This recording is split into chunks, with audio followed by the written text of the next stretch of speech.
Hello learners, welcome to this session on contracts in event management. My name is Vipul Pandhi. I am the managing director of an agency called Workaholics Event Solutions Private Limited. We are based out of Delhi and primarily do corporate events for our clients in domains of events, exhibitions, activations and conferences. So today in this session, we will talk about how contracts are important while doing events for our clients. So let me share my screen with you.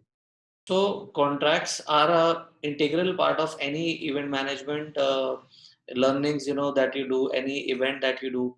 And here we will start with objective of a contract. See, event, as you all know, is a service. We are not selling any product which is right there in front of a customer. We are selling them a dream. So while we sell a dream, every person has a different understanding of what they are finally getting. If you are making a Taj Mahal will be 10 feet big or 100 feet big. It will be in white color or gray color. It will be made in wood or thermocol or marble. So everybody has different expectations. So setting up a contract is very important so that all the parties who are working on the project, they are on the same page. Because everything right from the material specification to sizes to delivery timelines to payment terms to whether payment will be made in check or cash in 10 days or 20 days, along with any other aspect that you think you might have to counter while the duration of the activity the project is on, when it is still in the construction, because many a times these projects run into months or maybe years also. So putting together a contract and identifying all the things that can go right or wrong and terms that you want to take care of while entering into the business is very important. So we will talk about the components of a contract. So first of all, it is important that we should identify the scope of work, that what is the other partner is supposed to deliver. As I said, the material specification, the sizes, the timelines, whether it has to be done in this way or that way, so that scope of work identifying scope of work is the first thing. Unless there is a scope of work clearly identified, you cannot go to level 2. So one must have exact sizes, samples, materials, maybe 3D designs, architect drawings, so that understanding is clear between the person who's giving the business and the person who's taking the business. Second comes delivery timelines. Every work that is given to any of the partners should also have timelines as to when the work will start. By when do you think they will finish these 25% of the job? By when they think they will finish 50% of the job? By when the complete work will be finished and given? It is important to talk about timelines because all the projects that you give or undertake have to be basis timelines. It cannot be that you've given a project, say, to create a marriage hall or a marriage pandal to a tent wala, and the marriage is after 4 days, and instead of 4 days he's saying, boss, I need 10 days. So if he's not able to meet your timeline, then all the discussion, all the conversation goes for a toss. So it is important that we first discuss timelines with them. Say if the marriage is after 4 days, so ideally we should ask them to deliver in 3 days, so that 1 day is backup. Backups are always important. We should never stretch our contracts in delivery timelines till the very next, very last day. It is important to have a buffer of 1 or 2 days depending upon the nature of the project, so that God forbid anything goes wrong, then you have enough time to get into the plan too. So if you are say your marriage is on day 4 and the tent wala is giving you the tent ready only in the evening 6 o'clock, and 7 o'clock guests are supposed to come, then this is too short a time. If he is not meeting his time and if he gets delayed or something goes wrong, then you cannot do anything else and you will get stuck in that situation. On the other hand, if you will ask him that, okay, if our guests are coming on day 4 7 p.m., we want our tent to be ready on day 3 by 6 p.m. So in this way you have 24 hours to do anything that you want once everything is put together. So if you don't like the color of the cloth or the drapes or the seats or the sofas, you can always ask them to change. So if you have time, then anything is possible. But if you are not having time, your guests are coming at 7 o'clock and he's delivering you at 6 p.m. on the same day, then you cannot do anything. So timelines is important. One should identify and one should put them in documents so that there is no deviation from either party. Then come payment terms. Now payment terms are, after scope of work and delivery timelines, are the third most important aspect, because everybody is working for money. The person who's taken your job is for money. And while the project is in execution, there are instances when they have to invest money. They have to buy raw material, they have to pay to their laborers, they have to pay to their technicians. So unless they have enough money, they will not be able to meet your timelines. If they are short of money, they are not able to procure material, or they are not able to engage manpower and pay them on that evening or whatever they timelines they have agreed, then your project will get hampered. So it's very important that payment terms are defined. And in case you have agreed, you are thinking that you will pay them after, say, 1 week of uh, your event, whether it's a corporate event or a marriage event, a social event, and then the person asks you on that very day that, boss, give me my money, otherwise I will not be able to finish the job. So you will get stuck. If your event is at 8 p.m. on day 4, and on day 4 6 p.m. he says, boss, give me all my money, and you are not planning it, you were not ready for it, you were not having enough funds, so unnecessarily it will go to a situation which is not healthy. Because till the time you pay money, your setup will not be ready, and the setup is not ready, then how you will be handling your guests. So it is important that all the payment terms are discussed and agreed upon and mentioned in the contract, so there is no dispute later on. We have often seen, in our experience, that till the time things are not in black and white, it is very difficult to argue later on. Somebody will say, boss, I had agreed for 1 month payment term. Somebody will say, I had agreed for 1 week of payment term. Somebody will say, we have agreed for 6 months of payment term. So there is no point putting anything in open. It's always suggested that things should be put in black and white, so that there is no conflict later on. Then fourth is the penalty clause. Though when we enter into a contract with any of the suppliers, we try and we're looking at getting business done from them, and we are hoping for the best, that we have given this job to him, and as per our specifications, our timelines, the person will be delivering us on time. But unfortunately, what happens is that as the work progresses, as the project progresses, there are times when you think that this thing is not coming up to a mark. You feel that the quality of material which you had discussed is not being implemented, or it is not coming out the way you want it. The people who are working on the event are not able to do justice, or in the final delivery you find some fault in the delivery. The delivery was not on time, was not of good quality, or had some security safety issue, or whatever that can be. So it is important that you foresee areas where you think things can go wrong, and it is advisable to put them into the contract as penalty clause, so that your supplier is aware that till the time they will not satisfy us on the deliverables, or meet the quality specifications, or meet the timelines, they might get penalized by not getting their complete payment. And this is one strong deterrent which will ensure that your contractor and his team is not taking your project lightly. Because sometimes these project contractors, they take up multiple projects. So your project is running in one area, other project is running other area, he is not sending material to you on time, or team to you on time, or to save cost, he has offered you substandard material. Anything is possible, because remember, we are in a service industry, and only time when we see the product is when it's ready. Before it is ready, even 1 day before, 2 day before, 3 day before, you are not able to judge how is it coming, whether it will be on time or not, whether it will be of the right quality or not. So to ensure that in case things go wrong, you are able to speak to your supplier, and there is a penalty clause. This penalty clause ensures that, number one, your supplier is careful enough and he will not do things in the wrong way. Number two, in case if he does things which were beyond the scope of work or less than the scope of work or not in the right quality, then you can penalize him accordingly. And fifth point here is jurisdiction, because if there is a dispute, then what jurisdiction will apply? Sometimes what happens is that supplier is from Bombay and you are in Delhi.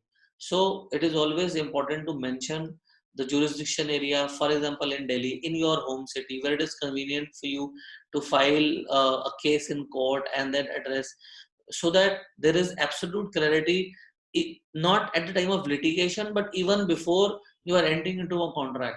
And here, whoever is giving out business or putting other contract has to safeguard in interest in thinking or visualizing whatever worst can happen.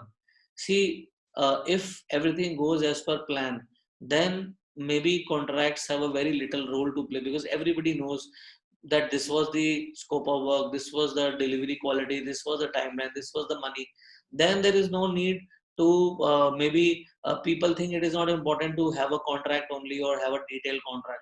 But contract saves you when things go wrong, when some unforeseen challenges come, when some unforeseen contingencies, problems come, and then you can reach out to this contract to ensure that basis your agreement on the terms, your delivery, what you were supposed to get, is not getting hampered. And in case if there is any compromise on delivery, then your partner is adequately penalized. You are safeguarding your interest.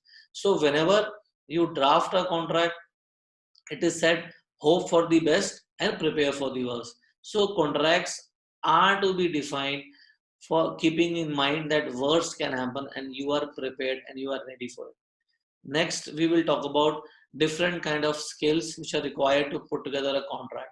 So, contract is there, but how are you putting it together? Is it done the right way? So again, taking from what we have discussed earlier, project understanding has to be clear, because unless you are not defining the scope of work currently, there is no point. You cannot then contest it, or you cannot kind of make out whether the delivery was appropriately done or not. So project understanding is important, and it should ensure that you are putting together the scope of work correctly. Then come negotiation skills. Negotiation skills are one of the important aspects while putting together a contract.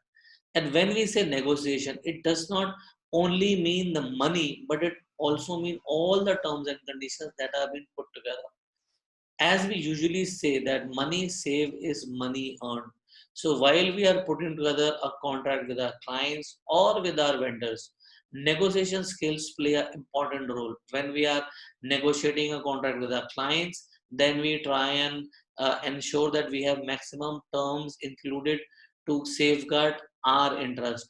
We are able to generate maximum revenue out of the project.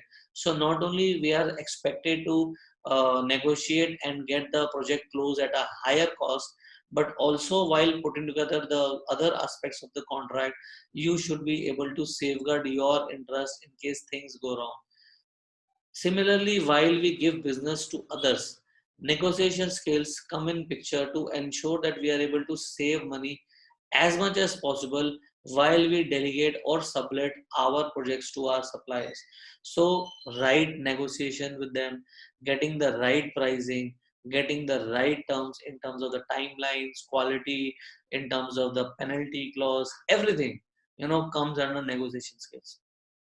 Now, thirdly, we have to clearly identify demarcation, role, timelines, and quality parameters, because unless you don't identify them and you don't put them together in a contract later on, in terms of in case the failure in delivery happens or the quality is not up to mark, then you cannot go back and argue in the court of law unless your terms are appropriately mentioned.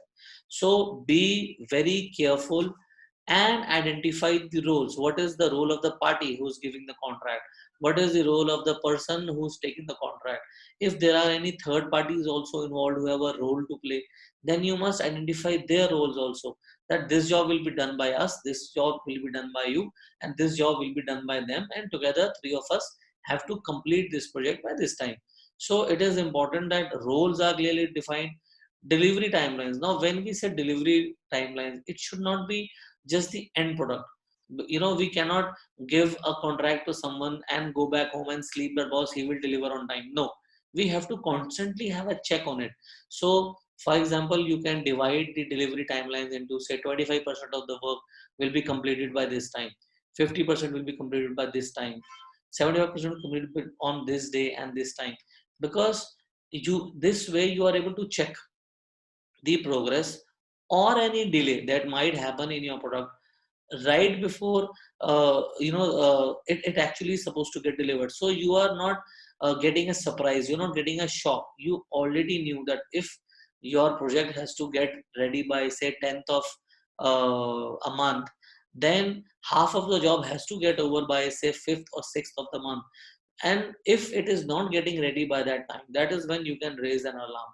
You can ask your supplier to maybe add more people from his team, or do whatever, maybe extra shifts to complete the work. And worst come, if all that is not happening, then you have enough time to change your supplier also. So anything can go wrong, and we must prepare ourselves, plan for all the contingencies. And all this will ensure that even if we are not getting support from our particular supplier, our project is still not getting hampered.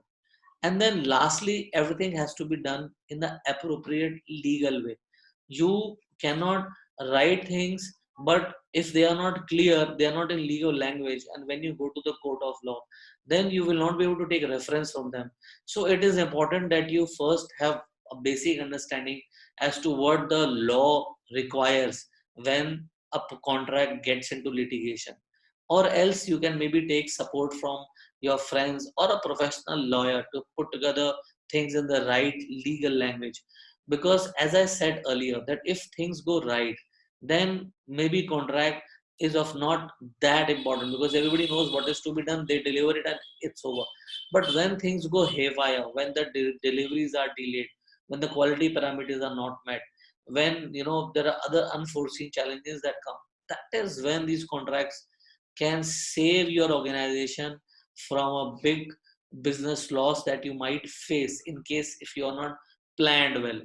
So to summarize our session, contracts are act as a as a lifeguard, as a savior when things go wrong. So please ensure that whenever you are entering into a critical agreement with your partners over a critical delivery or a large project, always have a contract ready. Be clear, why are you making a contract? So your scope of work should be clear, your delivery timeline should be clear, your material specification should be clear, your payment terms should be clear. So once everything is in place, then you can focus on other important aspects. Because remember, hiring a supplier for one project is just one part of the job which an event manager has to do. There are multiple suppliers happening, from that, depending on the magnitude of the event, from maybe one or two suppliers in one event to maybe 100 suppliers in another one. And many a time the geographical area is so huge that it gets difficult to physically keep tab. So one event is happening in Mumbai, one is happening in Bangalore, what is happening in Calcutta or Hyderabad.